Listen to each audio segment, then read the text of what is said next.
Hello, Romeo and Juliet lovers. If you are watching this video, that means that you want to know what happens to the rest of the play, Romeo and Juliet. So I'm going to break it down scene by scene for Act 3.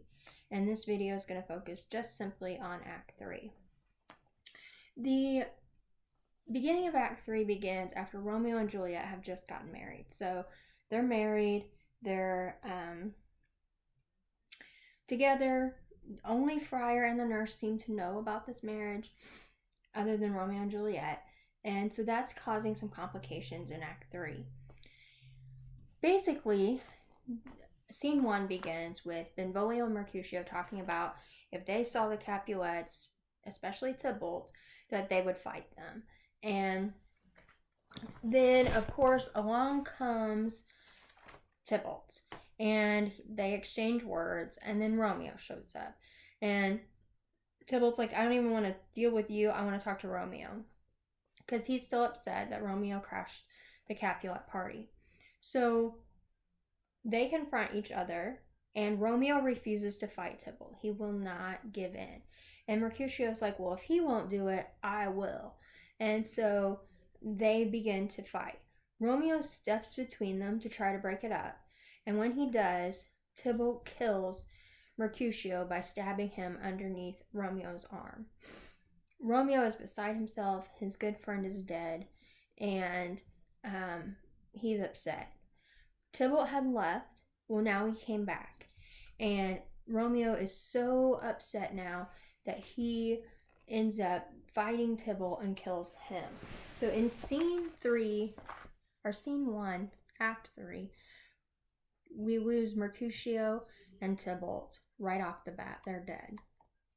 The prince comes in and is like, what has happened? And Benvolio explains the situation and recounts what has gone on. As a result of that, Juliet's family wants Romeo killed because that was the prince's promise in the very beginning, that any more fighting in the street would get them killed. But because Tybalt started it and Romeo tried to break it up, the prince has a little bit of sympathy for Romeo. Also, Mercutio was the prince's relative, and so he feels like his death should have been avenged and was upset that he lost his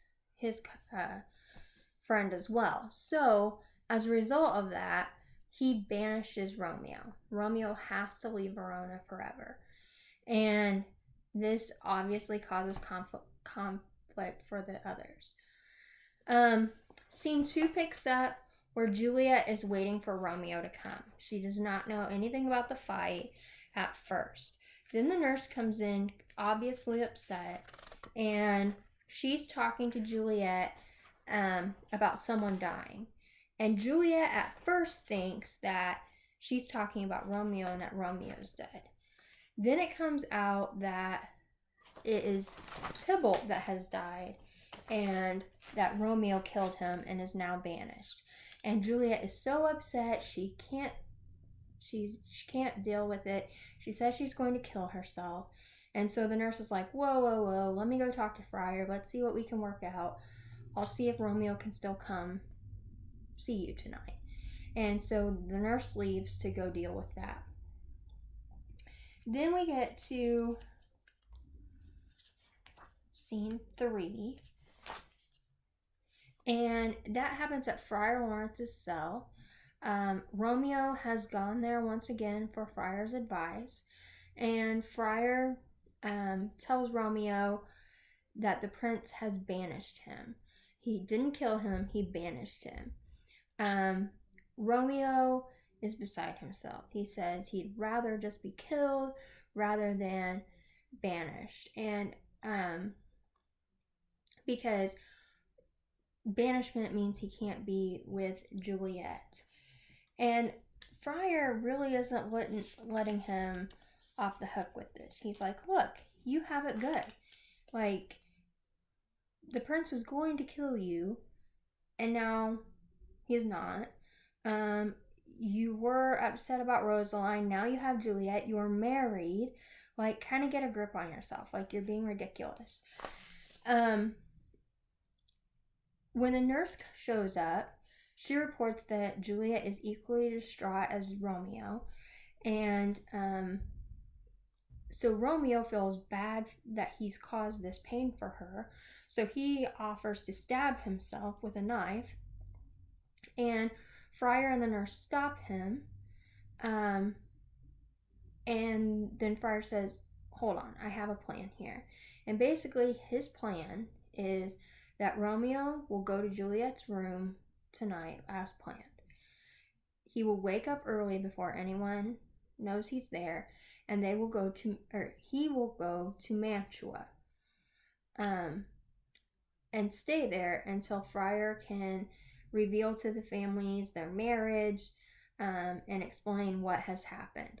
Then he will beg pardon from the prince and then call Romeo back, and then Romeo and Juliet can live in Verona again, together. But he has to leave for Mantua before he is noticed, otherwise this plan won't work. So Friar's offering him kind of an out. At first, this seems like a pretty good plan. This seems like a good idea because Romeo's going to leave, Juliet's going to be with him eventually, and kind of just let it all blow over because it's so soon after the incident at this point. Then we get to scene 4.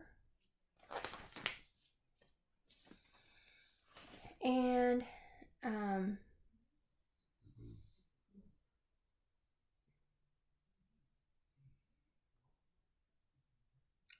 Lord Capulet meets with Paris.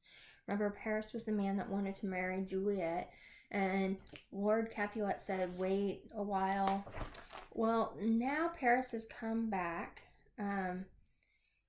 because he feels like it's not a good time to woo Juliet after everything that's happened in the family, that she's just not feeling up to being wooed at this point because her cousin is dead. And so they come up with a plan that Juliet is so upset and so, distracted with Tybalt's death that they need to help her get over it, basically. They need to distract her. And the way they're going to do that is with her own wedding. So her father says, let's just do this. Let's bump this up. Let's get her head off of what's happening here. And how about you guys marry Thursday, 3 days from now? And Lord Capulet tells his wife to go to Juliet's room and tell her the news and prepare her for her wedding day. So everything that he said prior to this event just went out the window because now he's not asking her permission. He's not allowing her to be wooed. He's not waiting any time other than 3 days. And that's just to prepare for the wedding. So Juliet is now engaged to Paris. So once again, them not knowing about the wedding has caused more complications because had Tybalt known that they were married, he may not have tried to fight Romeo. And had Lord Capulet known they were married, he wouldn't have promised her to Paris. So Juliet's mother is supposed to deliver that news. In scene 5, Romeo and Juliet wake up the next morning. They spent the night together. He has to leave, and she's basically like, I don't want you to leave. It's still nighttime. Don't leave me yet. The nurse enters and informs Juliet that her mother is coming to her room, and so Romeo has to leave, and he leaves out her window. Lady Capulet enters and tells Juliet that her father has decided that she is going to marry Paris. Then he enters, and Juliet just refuses. She's like, I will not. This is not a good time. How could you do this to me? And he basically says, you are a disobedient daughter. I'm cursed in having you. I don't care what happens to you. You can starve, beg, die in the streets. but you will never get another dime from me. Nothing of mine will ever be yours if you don't do this. So basically he's saying, I will disown you. You will no longer be my daughter if you don't marry Paris. And so Juliet is beside herself. She can't imagine already cheating on her husband, Romeo, whom she loves. Her cousin is dead, who was killed by her husband. And she's just got a lot going on for her 13, 14-year-old. So the nurse tells Juliet, you know what, you should just go marry Paris. Like, forget about Romeo. He has to leave anyway. He's already banished. No one knows that you were married already. Just marry Paris and go on about with your life and have a happy life. And Juliet is upset with the nurse over this. She does not accept this as a good answer from the nurse. She has always thought the nurse had good advice for her until now. And she's like, how can she tell me to do that when, it goes against everything I believe in?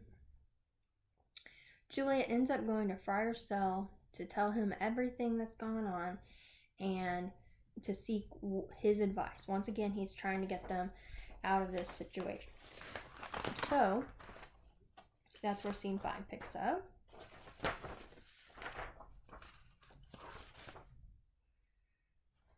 Oh, no, that's the end. So, that's the end for Act 3, is Juliet basically cursing the nurse. And she says, if the friar can't help me, if all to the friar to know his remedy, if all else fails, myself have power to die. So basically, if this can't be resolved, I'm just going to kill myself. So we see that going back and forth between Romeo and Juliet through this entire play. And that's like always they're out. Like, oh, I'll just kill myself. Well, I'll just kill myself. And it's like there are other ways around. If you think about it, we know that Lord Capulet wasn't against Romeo being at the party, so maybe the marriage wouldn't have been such a horrible thing to reveal. Also, if she does refuse to marry Paris, her father's going to disown her anyway, so just get disowned and run off with your husband to Mantua. There are 1,000 things that they could do here. She could just marry Paris and live a life with him if she wanted to. So there are other options, obviously, than what they always go back to. So that's the end of Act 3. I will give you another video next week over Act 4 and 5. And then that will get us to the end of the play.